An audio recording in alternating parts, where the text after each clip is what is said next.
ভুয়ো caste certificate বাতিল হয়ে গেছে আগেই, তা সত্ত্বেও প্রধান শিক্ষক পদে এখনো পর্যন্ত চাকরি করছেন। কি করে করছেন এই প্রধান শিক্ষক? আর এই নিয়েই প্রশ্ন উঠছে নদিয়ায় শান্তিপুরে প্রাথমিকের শিক্ষককে ঘিরে প্রশ্ন উঠছে। শিক্ষকের অপসারণের দাবি জানিয়েছে আদিবাসী কল্যাণ সমিতি। আমরা কথা বলবো রঞ্জিত আমাদের প্রতিনিধির সঙ্গে। রঞ্জিত, যার বিরুদ্ধে অভিযোগ উঠছে, যিনি ভুয়ো কাস্ট সার্টিফিকেট দিয়ে চাকরি পেয়েছেন, তার সেই সার্টিফিকেট বাতিল হয়ে গেল, অথচ চাকরিতে এখনো তিনি বহাল রয়েছেন, সেটা কি করে সম্ভব? কি বলছেন ওই প্রধান শিক্ষক? প্রধান শিক্ষক মনোজ কুমার বিশ্বাস, তিনি শান্তিপুরে কালীপদ ঘোষ সিটি প্রাথমিক বিদ্যালয়ে বর্তমানে প্রধান শিক্ষকের পদে রয়েছেন এবং তার যেটা দাবি, তিনি 2002 সালে এক্সচেঞ্জ কলের মাধ্যমে তিনি চাকরি পান এবং আবেদনের সময় এসটি ক্যাটাগরিতে আবেদন করলেও তিনি জেনারেল ক্যাটাগরিতে বিবেচিত হন এবং তার বিরুদ্ধে সার্টিফিকেট নিয়ে তিনি এসটি ভূমি সম্প্রদায়ের সেই নিয়ে কিন্তু অভিযোগ হলে 2022 সালে বৃহত্তম মহকুমা শাসক ইনকোয়ারি করে শুনানি করে কিন্তু সার্টিফিকেটটি বাতিল করে দেওয়া হয় এবং হেডমাস্টার মশাই তিনি স্বীকারও করেছেন যে তার কাস্ট সার্টিফিকেট বাতিল করা হয়েছে এবং তার দপ্তর মারফত তিনি জানতে পারেন, তবে তার চাকরিতে কোনো প্রভাব পড়েনি বলে সেটাও জানান।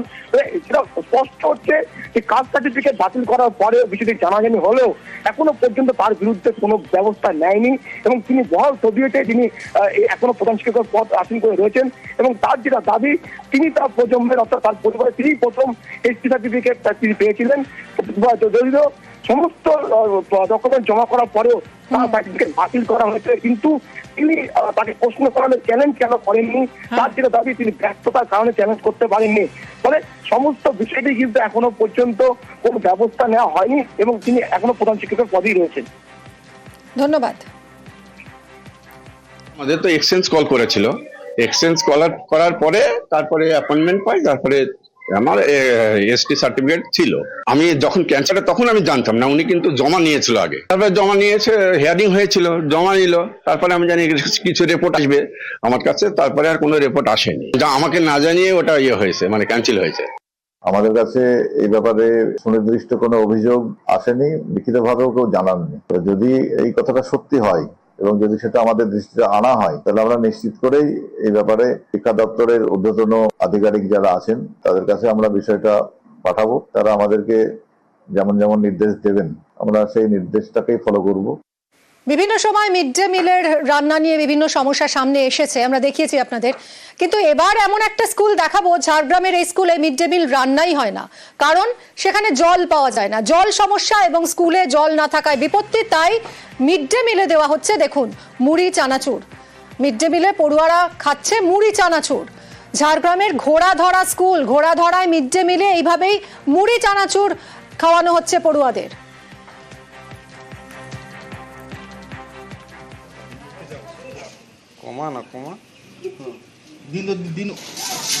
রাজু আমাদের প্রতিনিধির সঙ্গে কথা বলবো। রাজু, এভাবে মুড়ি চানাচুর কতদিন ধরে খাওয়ানো হচ্ছে পড়ুয়াদের?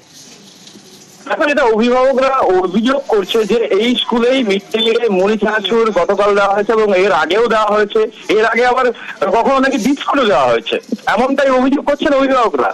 স্কুলে যেখানে মিড ডে মিলের ব্যবস্থা রয়েছে সেই জায়গায় মিড ডে মিলের ব্যবস্থা বাদ দিয়েই সেখানে মুড়ি চানাচুর কিংবা বিস্কুট দেওয়া হচ্ছে কেন এই খুদে পড়ুয়াদের, তা নিয়ে ইতিমধ্যে শোরগোল পড়েছে। পুষ্টিকর খাবার দেওয়ার কথা পড়ুয়াদের প্রতিদিন, সেখানে মিড ডে মিলে তারা পাচ্ছে কিনা মুড়ি চানাচুর। 9 মাস ধরে স্কুলের পাম্প খারাপ রয়েছে, সেজন্যই নাকি এই সমস্যা, মিড ডে মিল রান্নাই করা যাচ্ছে না। জল সমস্যার কথা বলছেন প্রধান শিক্ষক, শুনুন। এখানে কোনো ব্যবস্থা নেই পানীয় জলের। আমরা অনেক দূর থেকে এখান থেকে জল নিয়ে এসে বয়ে তারপরে শিশুদের অঙ্গনারী রান্না হয়, আরও জল নিয়ে এসে বয়ে জল রান্না করে। পৌরসভার ট্যাঙ্ক ঈদ দেয়, পৌরসভা সবদিন ট্যাঙ্ক ব্যবহার করে না। জানা না হয়েছে, হেড স্যার ছিলেন, উনি তো রিটায়ার করেছেন, তারপরে যে ম্যাডাম এলেন তাকে বলেছি, সেও কোনো ব্যবস্থা করেনি। আমাদের ভ্যান্ডে টাকা নেই, আমরা করতে পারবো। পৌরসভায় গেছিলাম, এখানে কমিশনারকেও বলেছি, অনেকবার বলেছি কমিশনারকে। আজকে আমি বিদ্যালয়ে এসে তারপরে মাসিদের কাছ থেকে শুনলাম ওদের জ্বর এসছে এবং জল বয়ে বয়ে ওদের হাত পাও ব্যথা আর কি। ওরা বলছে আর আমরা জল বইতে পাচ্ছি না। তখন আমি ওদের কষ্ট দেখে আর কি করলাম, বাচ্চাদেরকে তো খাওয়াতে হবে, তখন আমি চানাচুর কিনে আনলাম দিয়ে। ডিএম সাহেব, চেয়ারম্যান সাহেব, কেউ যদি দয়া করে আমাদের একটা নতুন পাম্প দেন তাহলে আমাদের স্কুলটা খুব উপকৃত হয় আর কি। 9 মাস ধরে পাম্প খারাপ, সেজন্য মিড ডে মিল রান্না করা যাচ্ছে না, তাই পড়ুয়াদের দিনের পর দিন মুড়ি চানাচুর খাওয়ানো হচ্ছে। রাজু, এতদিন ধরে পাম্প খারাপ হয়ে পড়ে রয়েছে স্কুলে, সেটা সারানো যাচ্ছে না কেন? কোথায় সমস্যা? দেখো আমি প্রথমত বলে রাখি যে এই যে জলের পাম্পটি রয়েছে, যেটা দীর্ঘদিন ধরে একটুখানি সমস্যার জন্য হয়তো খারাপ হচ্ছে এবং বিভিন্ন সময় তা সারিয়ে ফেলা হচ্ছে, কিন্তু যে সমস্যার কথা উনি বলছেন যে দীর্ঘদিন ধরে পাম্প খারাপের জন্য জলের ব্যবস্থা নেই, সেই জল না পাওয়ার জন্য রান্না হচ্ছে না, অথচ ওই স্কুলেই 2টি ICDS সেন্টার চলছে, যেখানে মা ও শিশুদের প্রায় 200 জনের পুষ্টি খাবার রান্না হচ্ছে। সামনেই যে রাজু, তুমি আমাদের সঙ্গে থাকো। দেখুন, প্রধান শিক্ষক অভিযোগ করছেন স্কুলের পাম্প খারাপ। প্রধান শিক্ষক অভিযোগ করছেন স্কুলের পাম্প খারাপ, জল নেই, জলের সমস্যা, তাই মিড ডে মিল রান্না করা যাচ্ছে না। অথচ এই ছবিটা দেখুন, রান্না হচ্ছে কিন্তু অঙ্গনওয়াড়ি কেন্দ্র, এই স্কুলেই চলে অঙ্গনওয়াড়ি কেন্দ্র, সেখানে দিব্যি রান্না হচ্ছে। যদি জল সমস্যা হয়ে থাকে তাহলে তো এখানে রান্না হওয়া সম্ভব নয়। অঙ্গনওয়াড়ি কেন্দ্রে তাহলে কি করে রান্না হচ্ছে যদি স্কুলের পড়ুয়াদের রান্না করা না যায়, স্কুলের পড়ুয়াদের মিড ডে মিল? রাজুর সঙ্গে কথা বলবো। রাজু, এর কি ব্যাখ্যা? এরা জল পাচ্ছেন কোথা থেকে অঙ্গনওয়াড়ি কেন্দ্রে? দেখো প্রথমত বলে রাখি, এই যে অঙ্গনওয়াড়ি কেন্দ্র 2টি রয়েছে, যেখানে এই স্কুলের মধ্যে এই 2টো অঙ্গনওয়াড়ি কেন্দ্র চলছে, যেখানে প্রায় 200-র উপরে মা ও শিশুদের পুষ্টির খাবার রান্না হচ্ছে, তা আবার সামনে যে টাইম কল রয়েছে সেই কল থেকেই জল নিয়ে এসে তারা রান্না করছেন। অথচ যে স্কুলের কথা বলা হচ্ছে, এই স্কুলের যে পড়ুয়াদের রান্নার কথা, মিড ডে মিলের রান্নার কথা বলা হচ্ছে, তাদের রান্নার জন্য এই টাইম কল থেকে কি জল নিয়ে এসে রান্না করা যেত না? জানিয়ে প্রশ্ন উঠছে। যে শিক্ষিকা রয়েছেন সেই শিক্ষিকা এর আগেও একাধিক ঘটনা ঘটিয়েছেন এই স্কুলের পড়ুয়াদের সাথে। কখনো বিস্কুট খাইয়েছেন, তো কখনো না খাইয়েই শিশুদেরকে ফিরিয়ে দিয়েছেন বাড়ি। অথচ এখানে তিনি যে কথাগুলো বলছেন যে বিডিওকে জানানো হয়েছে, জেলা শাসককে জানানো হয়েছে, ডিপিএসসি চেয়ারম্যানকে জানানো হয়েছে, আমরা জেলা শাসকের সাথে কথা বলেছিলাম। জেলা শাসক যেটা বলছে, এই বিষয় নিয়ে আগে সমস্যা হয়েছিল, সেই সময় তাদের কাছে খোঁজ গেছিলেন এবং সেই সময় তারা ব্যবস্থা নিয়েছিলেন, জলের ব্যবস্থা করেছিলেন।